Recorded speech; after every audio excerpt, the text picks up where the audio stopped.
यति मनमा माया छ मैले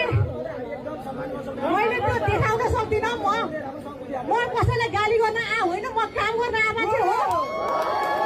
मलाई आशिका तामाङलाई भाषण गर्न आउँदैन, तर काम गर्न आउँछ।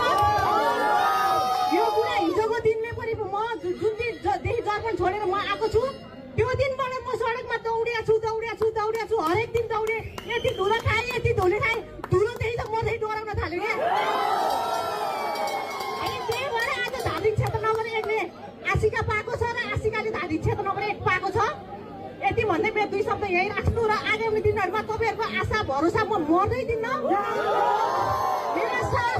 मेरो सास रहेछन् म मर्दै दिन्न, यही भन्न चाहन्छु है। अब धेरै भाषण नगरौँ होइन। अब